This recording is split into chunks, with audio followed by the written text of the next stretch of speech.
Hello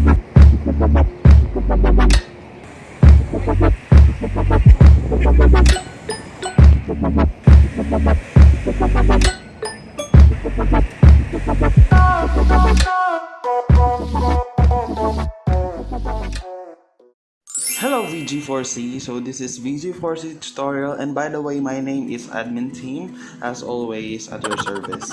So today we're gonna review this headlights from our Vios Gen 4. So nabili ko siya sa Lazada noong 11/11. So alam na naman natin na nakasale sila noon. So alam naman natin na lagi tayong tumitingin sa mga lower price. So, etong mga headlight na to is, specification nila is H11 sa ating low beam, H16 sa fog lamps, and HB3 para sa high beam. So, paano ko ba nalaman yung totoong specification niya?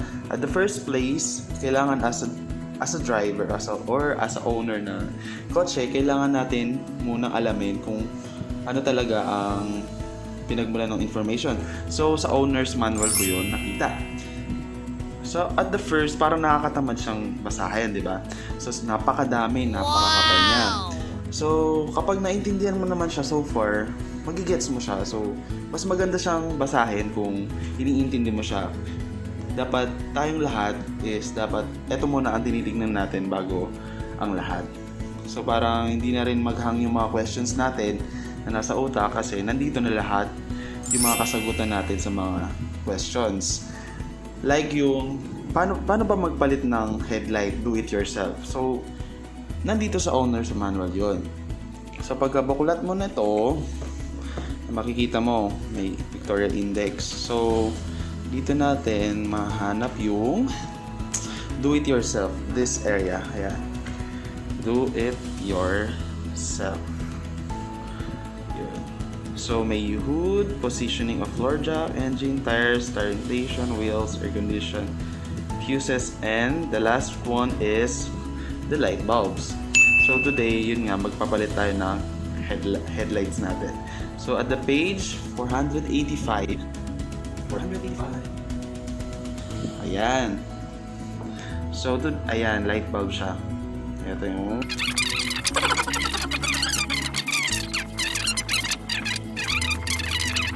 makikita mo rin dito. And then ito ang pinaka-useful area ng manual natin. So may illustration siya, may drawing siya na nakalagay na paano mo siya i-detach dun sa mismong headlight na mismo. So may arrow sign, ipupush mo yun, then ipupull down mo para matanggal. And then next is turn the bulb base counterclockwise. And then, matatanggal mo na siya. The next is set the new light bulb. Align 3 tabs on the light bulb with mounting and insert. Turn it to setup. So, dapat naka-position siya according kung ano yung position ng mismong saksakan. Dapat nakapababa siya. Dapat i-check natin kung naka-place ba siya ng maayos. Kasi minsan, kapag sinalpak lang natin siya ng basta-basta, yung projection ng ilaw is either nakataas, kaya sinasabi ng marami na bakit ganun, parang nakakasilaw lagi ang LED. So, yun yung iniisip ng mga tao na nakakasilaw siya. Pero at the first place, dapat kailangan natin alamin kung tama ba ang position ng headlights mo, kung naka-ikot ba siya or nakaset yung angle niya na naka-project dun sa mata ng tao habang nagda-drive. And then the last one is install the connector. Ayan na, last na yan. So, sobrang dali lang niya. Alam niyo guys, kung sa totoo lang, if we have time na basahin ang owner's manual, dapat bigyan natin siya ng time. So, kasi, unang-una, nandito na lahat eh. Nasa atin na yung information, hindi lang natin siya pinapansin. So, either nandun lang siya sa box natin, nandun lang siya sa tabi-tabi, hindi lang natin siya pinapansin. Pero sa totoo lang, napaka-useful niya. Lahat ng information, troubleshoots, nandito na. Kailangan mo lang siya talagang intindihin. Yun lang ang medyo mahirap sa kanya, na lahat tayo is tinatamad magbasa. Actually, yun talaga ang totoo. And then next is, ganyan, okay na tayo sa headlight low beam. Dito na tayo sa headlight high beam naman. So sabi nila, yung headlight natin sa high beam is medyo nakadikit siya dun sa bakal. Ito, yung bakal na yan, yung nasa support ng hood. So, dapat yung bilhin natin siguro na yung manipis lang yung dulo, hindi yung makapal yung likod, yung may fan na LED. So kasi kapag kinabit mo siya, either tatama siya or di siya kakasya. Siguro kung ma-imagine nyo, yun yung color na to. Ayan, itong linya na yan. Yan yung sinasabi nila na metal. So, step 1 is, ito na. Unplug the connector while pressing the lock release. So, parang ganun din yung method niyan sa pag-install dun sa low beam. Unplug mo rin yung connector and then pull it down para matanggal yung saksakan. And then, next is turn the bulb base counterclockwise. So, ganun din siya. Iikot mo siya ng counterclockwise, then ipo-pull out mo. And then next is set the new light bulb. So, yun na. Parang same method din siya ng pag-install sa low beam. Then next is install the connector and then it's done. Okay, yun na. So, hindi naman natin papalitan turn signal. So, next page. Ito, C front fog lights naman. So sa mga naka XE or J variants, wala siyang tutorial dito kasi assembly yung fog lamps nila. So yung akin is Vios Gen 4 E variant automatic. So nandito yung tutorial niya. So yung front fog lights. Fog lights natin is may apat siyang instruction. So, unang-una is yung cover. May cover pa siya sa ilalim. So, remove the 3 screws and partly remove the fender liner. Yun, may 3 screw siya na nakalagay. So, kailangan natin i-detach muna yun para makita natin yung mismo assembly ng fog lamps. Then next is unplug the connector while pressing the lock release. So same concept din siya dun sa high beam and low beam. May lock release din siya. So unplug it and then turn it counterclockwise ulit and then install the bulb. Okay.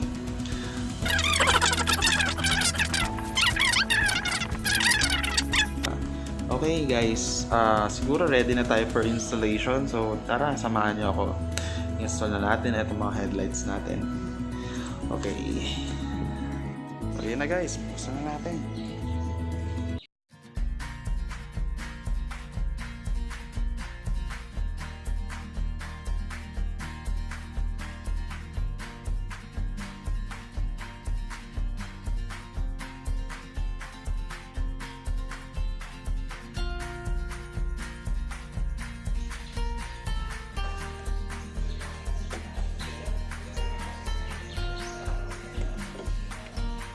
Ayan na siya, see? Roby. Tanggalan natin siya. Ayan, ganun lang kasimple magtanggal.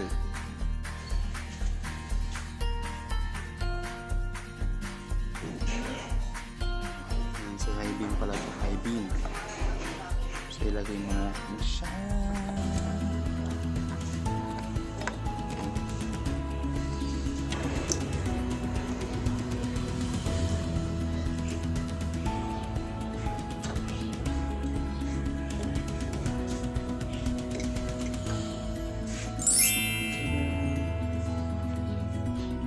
Tanggalan natin.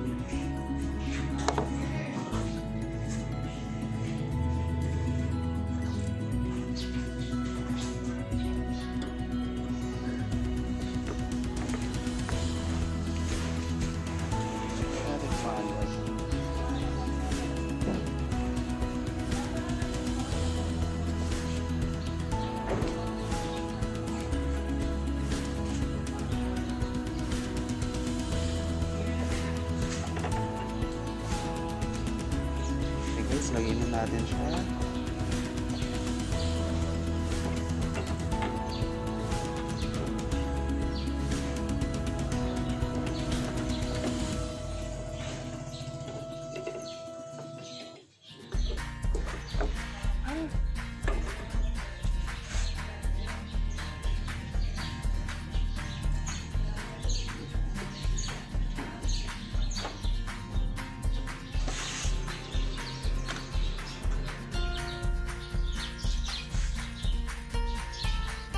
So sa low beam natin is nandito siya sa side.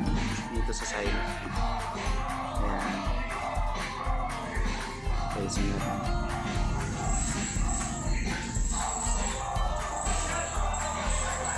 Kaya ingay ng kapitbahay.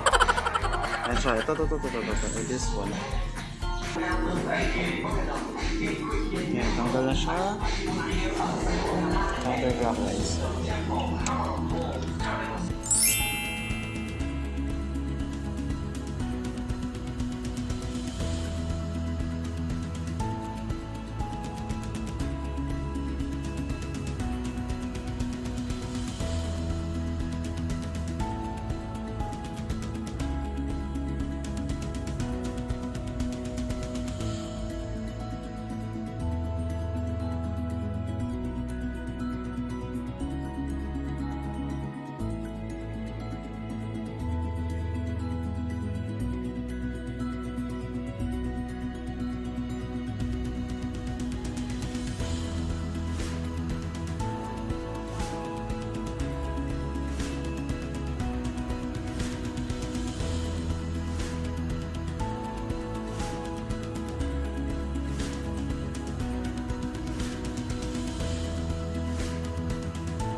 Ayan na, dumidilim na guys. Mamaya-maya lang pwede na tayo lumabas. At sabayan niyo ako sa pagtingin kung maliwanag ba siya or nakakasilaw. Okay, 5:30, so 30 minutes na lang. Hello guys, so 6 o'clock na, madilim na. So try natin yung ating in-install kanina na headlights. So tingnan natin, tara samahan niyo ako. Ito na, buksan na natin. Headlight, low beam with fog lamp. So high beam natin, high beam.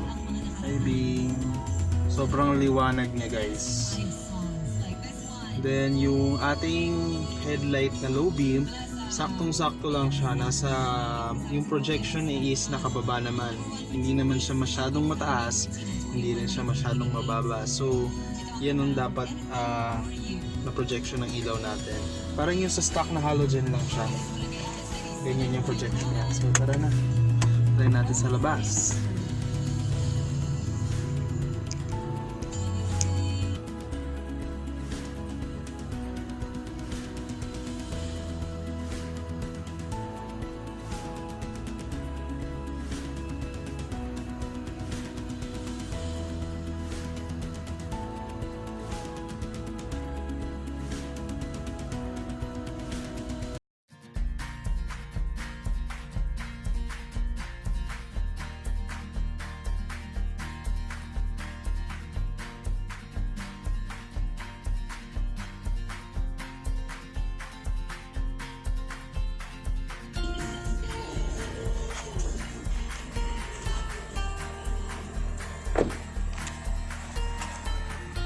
Guys, yung kanyang projection.